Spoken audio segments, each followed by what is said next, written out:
Assalamualaikum warahmatullahi. Bismillahirrahmanirrahim. Alhamdulillahilladzi arsala rasulahu bil huda wa dinil haqq liyuzhhirahu 'alad dini kullih walau karihal musyrikun. Nahmaduhu wa nasta'inuhu wa nastaghfiruh wa na'udzu bika min shururi anfusina wa min sayyiati a'malina. May yahdihillahu fala mudilla lahu wa may yudlil fala hadiya lahu. Asyhadu an la ilaha illallah wahdahu la syarika lah wa anna Muhammadan 'abduhu wa rasuluh.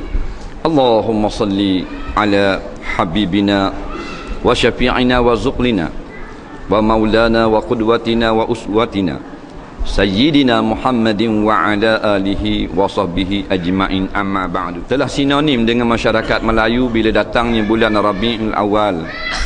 Di mana-mana sajalah kita dengar diadakan program ataupun majlis memperingati Maulidur Rasul, di sekolah, di pejabat,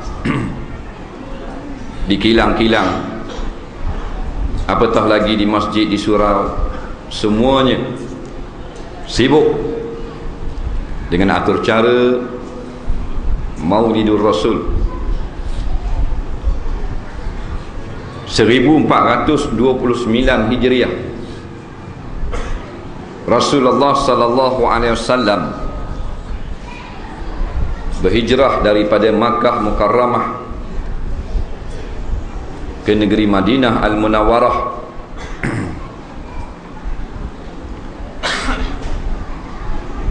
Setelah memulakan dakwah di kota Makkah, cerita tentang kelahiran Rasul ini adalah suatu kisah yang sangat istimewa kepada setiap individu yang mengaku Muslim. Kita lihat ramai di kalangan kita yang Islam, tua ataupun muda, sudah tidak tahu tentang sejarah Nabi-Nya sendiri.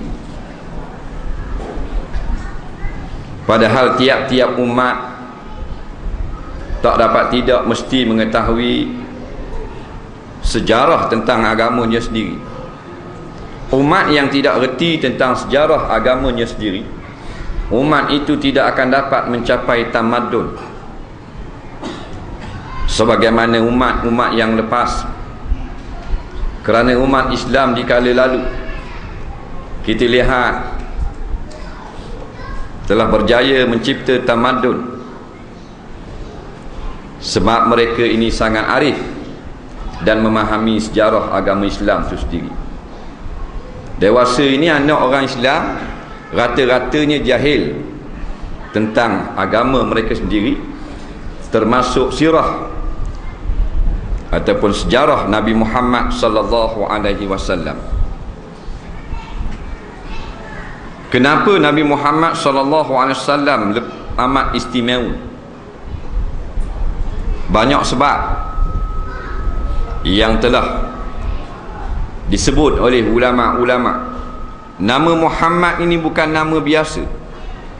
Dia bukan seorang abqariyah, orang cerdik, bukan cendekiawan, bukan lulusan PhD, doktor falsafah, tetapi dia adalah Rasulullah, khatamul anbiya wal mursalin, penutup segala nabi dan penutup segala rasul. Barang siapa yang tidak sebut nama Nabi Muhammad sallallahu alaihi wasallam, maka tidak menjadi orang beriman. Orang kafir nak masuk Islam, dia kena sebut nama Muhammad.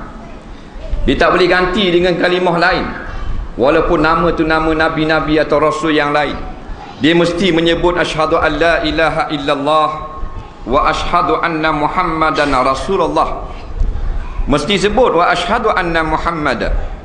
Kalau diganti dengan nama lain, umpama wa asyhadu Yusuf atau wa asyhadu anna Musa ataupun anna Idris Rasulullah, dia tidak menjadi Islam. Itu istimewanya nama batang tubuh Muhammad anak Abdullah sallallahu alaihi wasallam. Kajian yang dibuat oleh ulama-ulama, nama yang paling banyak disebut pada alam ini nama Muhammad. Memang betul nama Muhammad paling banyak disebut. Waktu subuh dilaungkan hampir 3 juta masjid di seluruh dunia. 3 juta masjid yang melaungkan azan sebut nama Muhammad, tak sebut nama Abdullah ataupun nama-nama lain. Surah pun sebut nama Muhammad. Waktu zuhur, waktu asar, bermakna dalam sehari berpuluh-puluh juta kali disebut nama Nabi Muhammad sallallahu alaihi wasallam.